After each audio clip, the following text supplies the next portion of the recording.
So ang aking i-share dito mga kaibigan ay tungkol po sa Diyos na hindi po siya unknown, kundi known po siya, kilala po siya dapat natin mga kaibigan. Dapat kilala natin ang ating Diyos. Hindi yung nagsasamba lang tayo na hindi natin kilala mga kaibigan. Dahil sinabi po dito sa Joda, in Joda is God known. His name is great in Israel. Mga kaibigan, yung mga nakakilala sa Panginoon, kagaya nila Abraham, Jacob, Isaac, 'di ba? Kilala siya. Tayo mga kaibigan sa ating buhay ngayon 'no, sa ating sarili, kilala ba natin ang ating Diyos? Kayo mga kaibigan sa sarili ninyo, kilala niyo ba? 'Yun po ang tanong ko mga kaibigan. Sitin Sitintaysize, ay oo nga pala. Sitintaysize, ang hirap talaga, hindi ko maano sa Tagalog. Bisaya, Sir Mark alam ko. Yun mga kaibigan ang tanong ko kung kilala po ba ninyo ang Diyos? Dapat kilala natin mga kaibigan, alam natin kung paano tayo kinausap ng Diyos. Ako mga kaibigan, masabi ko na kilala ko ang Diyos. Gumagamit siya ng tao, minsan sa salita, binabasa ko, nafi-feel ko talaga si Lord na kinausap niya ako. At sa mga iba-ibang bagay mga kaibigan. Kasi, this generation, the Holy Spirit is working 'no. Ang Holy Spirit ng Diyos ay gumagalaw, hindi natin nakikita ang mukha ng Diyos. Ngunit kung kilala natin ang Diyos, alam natin kung sino yung sinasamba natin. Nung dati mga kaibigan, nung sa Catholic pa ako, nung dating hinahawakan ko pa yung mga graven images, doon ako sa harap na nagdadasal, tapos iba-ibang pangalan ang tinatawag ko. Ngunit hindi ko sigurado, kung yun ang Diyos ko, At saka ang tagal talaga yung 'pag nagdasal ako, ang tagal ng ano, ng sagot at saka yung mga healing, mga hinihiling ko ba. Minsan sabi ko, "Bakit ilang years na, 10 years pa hindi pa dumating yung ano ko, yung pagdasal ko." Tapos minsan may inggit ako mga kaibigan, minsan masabi ng mga kaibigan ko, "Alam mo na nagdasal ako kay Jesus Christ, si kaya nananata ako kay Christ." So, sinagot yung ano ko, yung dasal ko. Tapos tanong ko naman sa sarili ko, bakit ako yung dasal ko kay Virgin Mary, nag-rosary every day, nagnobena ako every Wednesday, tapos lumuluhod pa mula sa pintuan hanggang sa para lang talaga maano 'no, yung mga panata-panata ba kasi turo kasi ng simbahan na may mga panata, 'di ba? So, yung mama ko ay very religious woman na talagang devoted sa Catholic, pinamana niya sa akin yung kung ano yung natutunan niya, sinusunod ko. Nung nag-ano na ako, siyempre medyo siguro naalala ko 23, doon ako nag-start, ng ang pagluhod-luhod ko na ako lang mag-isa. 'Di ba sa probinsya pa kami, siyempre 'pag pumasok ng simbahan isang makasalanan, magtaka ang mga kapitbahay, 'di ba? So, ang ginagawa ko mga kaibigan, kunwari secret lang na saan ako pupunta, pero 'pag walang tumitingin, doon papasok na ako sa loob ng simbahan. Hindi nila alam sa simbahan ako pumupunta. Siyempre nahiya ako, makasalanan ako tapos pupunta ako ng simbahan araw-araw, nagro-rosary 'no. Tapos, minsan tinatanong, "Saan ka?" "Diyan lang." Pero sa simbahan ako pumupunta kasi pumapasok kasi kapilya, maliit. Yun nag-start yung pag-aano ko kay Lord. Pero alam ko maliit pa lang ako ay meron na talaga akong love sa Diyos, kay Virgin Mary.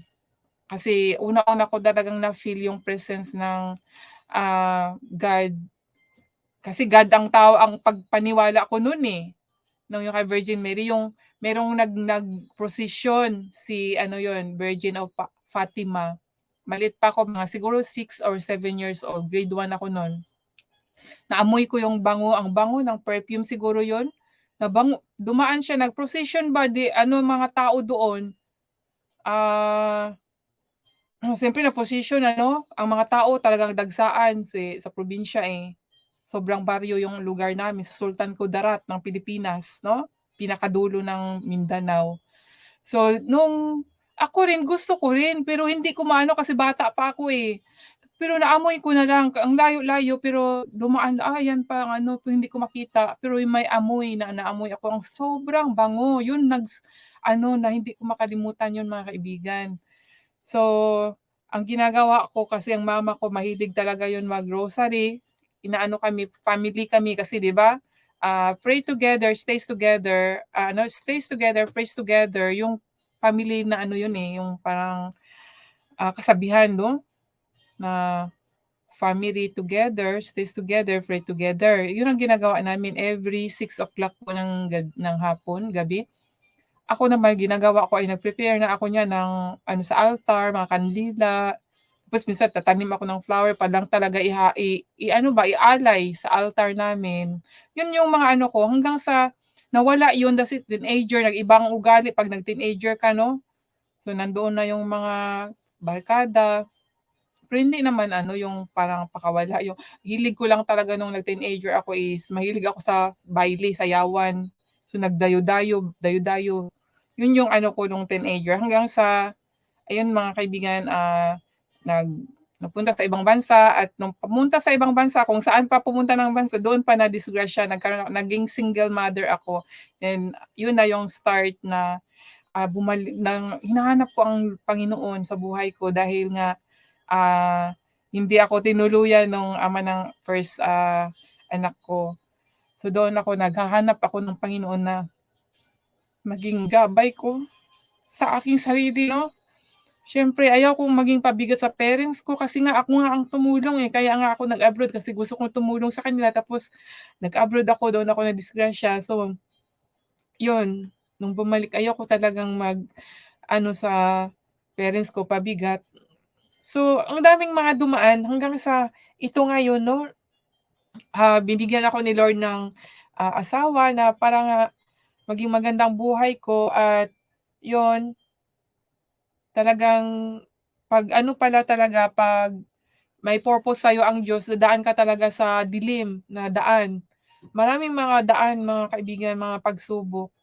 Pero kahit na gano'n, tumatawag ako kasi akala ko, Diyos yung tinatawag ko, yung, mag-rosary, magnobena, akala ko yun. Pero bakit gano'n? Wala akong takot sa Diyos kasi kung may takot ako, hindi ako gagawa ng mga hindi maganda 'no, mag-inom-inom, mga ano-anong mga bagay na hindi kalugod-lugod sa mata ng Diyos na ngayon na nakilala ko siya ay yun nawala yung mga bad vices 'no, pati pagsugal nga na na napasukan ko yung magsugal at yun mga kaibigan na ngayon masabi ko na kilala ko ang Diyos dahil kung hindi ko siya kilala, hindi niya masagot ang aking 'di ba iniisip ko pa lang hindi ko makikita, hindi ko malalaman yung nararamdaman ko. Na nalulungkot ako, hindi niya ako bibigyan ng kasayahan. Naano ko, na 'pag nalungkot ako, 'pag nalungkot ako magagamit siya ng tao na para masasaya ako. Tsaka minsan sa mga salita niya sa Facebook, sa kahit saan saang bagay mga kaibigan. Kagaya na lang nung isang araw ata na I feel so very lonely, na sabi ko nga hinahanap ko ang Diyos tapos hindi ko alam yung parang pag-share ko ng envious, about envious pala na sa chapter 74 ba yun na ito, 2 days ago. Yun pala ay maramdaman ko rin pala yung ko. Tapos hinahanap ko ang presence ng Panginoon at yun, siyempre 'pag parang bang siguro 'pag hungry ka 'no, sa Panginoon hahanapin mo siya, eh. So nung hinahanap ko siya, I feel lonely, siyempre napaiyak sa lungkot and then pagkabukas, pagkatapos ng trabaho ko, meron akong nabasa sa aking Facebook at ang sinabi doon ay ito mga kaibigan ay tugma talaga na sa Ecclesiastes chapter 7, verse 9. Sabi dito, "Huwag kang maghihinakit agad dahil mangmang ang nag-iipon ng hinanakit sa dibdib." Naghihinakit po talaga ako mga kaibigan at tugma doon sa aking ibinahagi na yung mga masama ay umangat, ngunit yung mga naglilingkod sa Panginoon ay yun nga may trials, nagdudusa, yung mga gano'n. At yun ang naramdaman ko kasi nag-iisip ako tungkol sa mga nangawala sa ano ba, nangawala, na naumpisa ng nangawala, tapos bakit yung mga iba na gumagawa hindi pinapansin 'pag may nagsasalita sa salita ng Diyos, hindi pinapansin, yung kahit na lang yung salita na lang ng Diyos. So, parang nagtatampo ako, bakit gano'n? Parang sino ba ang maniniwala, 'di ba, kung palagi na lang pagsubok ang makikita ng tao. Parang nagdamdam talaga ako sa Panginoon, bakit naman gano'n Lord, palaging mga trials ang nakikita ng mga tao, ikaw ang sinasabi ko. Nararamdaman ko na, God, I have joy in my heart, pero nagtatampo lang ako ng gano'n. Tapos yun ito ang nabasa ko, mga kaibigan. Hindi actually online friend ko lang din, basta may mag-appear lang na tugma, mararamdam ko God is talking to me in this way. Kasi hindi lang naman ngayon, since talaga nung 2012, meron na talaga ako na ano na God is talking to me in this way noon, na huwag kang kagaya nito na naghihinakit ako, nagseselos ba ako or something, na hindi ko naman sa puso ko na basta napaiyak na lang ako, sa nanlulumo talaga ako na yun na nga, nabasa ko, huwag kang maghihinakit agad dahil mangmang ang nanghihipo ng hinakit. Nabasa ko ito, mga kaibigan, nagkaroon ako ng wisdom na, ay oo nga pala 'no, tapos yun iniisip-isip ko na si Lord talaga 'no, mahal niya ang lahat ng tao. Kahit na masama ka pa or mabuti ka sa kanya, wala, pantay. Ngunit alam ko naman na meron talaga siyang mga favoritism din. Kasi sabi nga niya, mas dinidinig niya ang dasal ng matuwid kaysa yung sa mga disobedient person 'no. Kaya doon, yun ang pinanghahawakan ko na mas dinidinig ang dasal ng sumusunod sa kanya. Kasi nandiyan nababasa din naman. Ngunit ang pagmamahal, lahat tayo mahal ng Diyos. Ngayon, yun nga lang, napapalayo dahil sa kasalanan, yung hindi pagsunod ba, yun lang ang mga, ano doon, ang problema sa tao. Ang Diyos ay talagang mahal tayong lahat. Talagang naano ko si Lord, ang mahal, mahal, mahal na mahal tayo eh. Sobrang mahal ng Diyos ang tao, mga kaibigan. Yun nga ang talaga i-she-share ko sa inyo na God is so loving and very, very kind. Talagang super, basta talagang ma-appreciate ko talaga, ma-glorify ko ang Diyos at talagang ma-praise ko siya na sobrang powerful niya. Imagine, iniisip ko lang yung, ako lang wala akong pinagsabihan, pero ayan, nagbibigay siya sa akin na huwag kang mag-ano, damdam, gano'n, 'di ba? So, hindi ko sinabi sa tao, eh. Ito, mga kaibigan, hindi lang ito ngayon, maraming beses ko na itong naranasan ang ganito, kung paano ako kinausap ng Diyos. Kaya masabi ko na, kilala ko ang Diyos. Hindi ko nakikita yung mukha niya, pero kilala. Ngunit imagine natin, we are the image of God, na ang tao ang image ng God. Tapos dito, mga kaibigan, sinabi na His name is great in Israel. Ang naano ko dito is, it's the name of Jesus na sinasalita ni Asaph, yung, leader ng choir ni King David, mga kaibigan. So, at sinabi dito sa,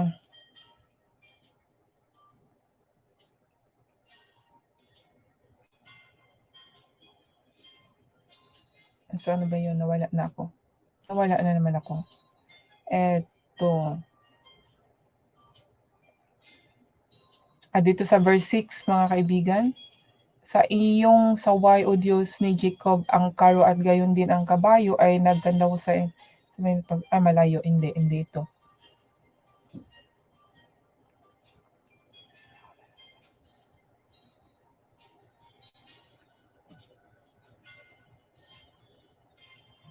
So, nawala, mga kaibigan, nawala ang aking karugtong na ibabahagi, mga kaibigan. Ito na lang. Ito, nandito pala. Ito sa Philippians, mga kaibigan, basahin natin.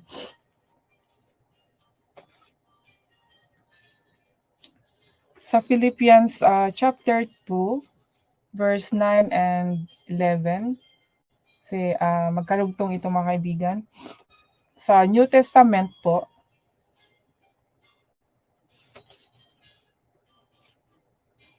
sinabi dito, kaya siya naman ay pinakadakila ng Diyos at siya'y binigyan ng pangalang lalo sa lahat ng pangalan. So ang tinutukoy dito mga kaibigan ay si Jesus Christ. Dito sa verse 1 ng Psalm chapter 76, no? Na ang pangalan ng Diyos ay great in Israel. At ito ang references ko na maging karugtong sa New Testament po, sa Philippians, na kaya siya naman ay pinakadakila ng Diyos at siya ay binigyan ng pangalang lalo sa lahat ng pangalan. Verse 10, upang sa pangalan ni Jesus ay iluhod ang lahat ng tuhod na nanga sa langit at nanga sa ibabaw ng lupa at nanga sa ilalim ng lupa. At sa 11, at upang ipahayag ng lahat ng mga dila na si Jesucristo ay Panginoon sa ikaluluwalhati ng Diyos Ama. Imagine mga kaibigan, no? Sinasalita, hindi pa napako yung si Jesus Christ, pero sinasalita na ni Asaph, ni Asaph, paano bang pronunciation nun? Ni Asaph, sinasalita na siya. Kaya the name of God is very important po mga kaibigan. Please remember nyo po ito mga kaibigan. Philippians chapter 2 verse 9 and 11. Tungkol po ito sa ating Panginoon, kung sino yung luluhuran natin. Dapat kilalanin natin mga kaibigan. Kasi sa akin kasi mga kaibigan, I was a Catholic, di ba? Dati akong Catholic at yun nga, inalis sa akin ng Panginoon yung mga pagdasal sa harapan ng mga rebulto. Kasi isa po talaga ako niyan mga kaibigan eh.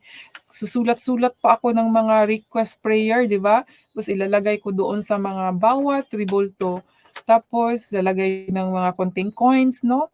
Para nga daw ididinggin. Ngunit yung mga requested ko na mga yun mga kaibigan ay hindi na request. Iba pala pag ang ibibigay ng Panginoon sa atin kung what is we desire from our heart at saka yung we obey God, no?